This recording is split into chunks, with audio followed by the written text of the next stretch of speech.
Boa noite a todos. Vamos falar um pouquinho sobre trombose, um assunto que pode causar muitos problemas. O que é uma trombose?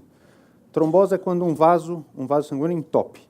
Não importa se é arterial ou venoso, forma-se um coágulo dentro desse vaso, obstrui o fluxo sanguíneo e acaba não promovendo a circulação que deveria ocorrer. A trombose ocorre por formação de coágulo que vem de alguns fatores de risco. Eu tenho que ter algum dos três ocorrendo. Ou eu tenho uma lesão na parede do vaso, ou eu tenho um sangue com alteração dos seus componentes, mais viscoso, mais denso, ou eu acabo tendo uma obstrução de fluxo, mais ou menos no imobilismo. O paciente que fica deitado obstrui o fluxo não tem aquela força que consegue fluir adequadamente para retornar ao seu local que deve ser o coração e depois pulmão. Trombose venosa acontece frequentemente nas pernas. Principal sintoma, mais frequente, vamos falar de inchaço e dor. São os dois primeiros que acontecem, são os mais frequentes, são os que mais vão incomodar os pacientes.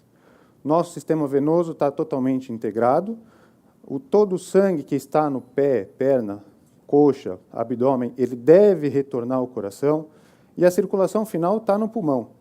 Então, todos os eventos de trombose devem ser tratados como uma patologia importante, porque se esse trombo se descola ou se solta e chega ao pulmão, uma embolia pulmonar ocorre. A embolia pulmonar é uma patologia grave que pode ser uma tosse, uma falta de ar discreta ou pode ser um evento fatal. Dentre os fatores de risco, nós temos alguns que nascem com a gente, as trombofilias, doenças hereditárias, algumas que são adquiridas durante a vida, e outras que vão acontecendo durante a nossa vida que a gente pode evitar. Nós vamos falar das principais que a gente pode mudar durante a nossa vida. Dentre elas, vai ter que citar, tem câncer, tem algumas cirurgias de longa duração que podem ocorrer, mas não é o principal. O principal deles, tabagismo. O tabagismo ele interfere na formação dos componentes sanguíneos, aumentando o risco de trombose venosa. Está comprovado estatisticamente que o tabagismo aumenta o risco. Anticoncepcional no sexo feminino. Anticoncepcional não é arriscado em excesso eu fazer uso, eu preciso, não é para assustar ninguém, mas existe uma discreta elevação no fator de risco e o anticoncepcional está relacionado. O que não pode acontecer é a somatória dos dois.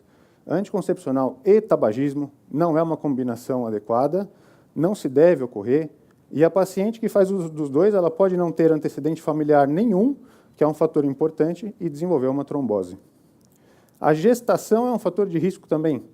Não principalmente a gestação, mas sim aquele período pós-parto, até 30, 40 dias, onde a paciente ela fica mais acamada, fica mais deitada, se recuperando.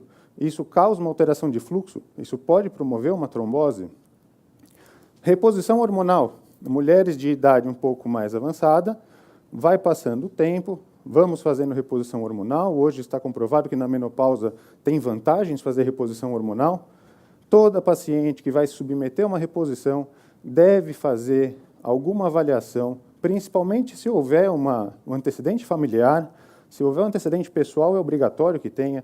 O antecedente familiar vale a pena fazer. Obesidade, outro fator que colabora.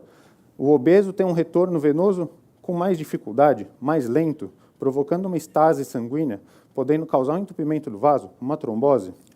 A síndrome do imobilismo, ou, na década de 90 ficou famosa a síndrome da classe econômica, também chamada trombose do viajante, onde a gente fica sentado durante voos longos, acima de 4 horas, 8 a 10 horas, na mesma posição.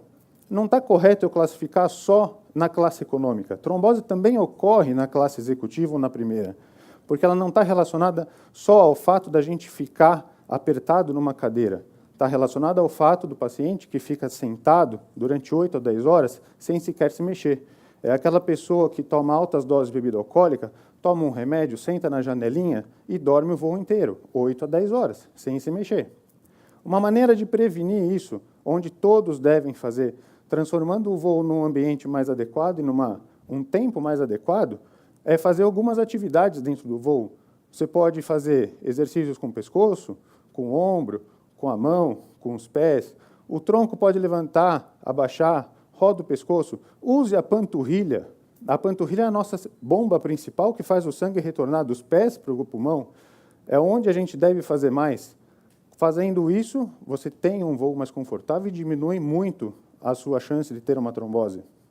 Independente de fazer isso ou não, recomendação que serve para todos. E não tendo antecedente familiar, mesmo assim é válido. Utilização de meia elástica, não só no voo, mas no dia a dia. Se você vai ser submetido a um fator de risco, uma cirurgia prolongada, uma viagem longa, pode ser terrestre, com mais de 4 horas, a meia elástica está adequada e tem trabalhos mostrando que faz uma prevenção. E, finalmente, uma atividade física regular, mantendo uma vida saudável, principalmente uma cardiopulmonar, uma atividade física aeróbica, é recomendado, fazendo uma qualidade de vida melhor e trazendo muito menos risco a desenvolver uma trombose venosa. É isso.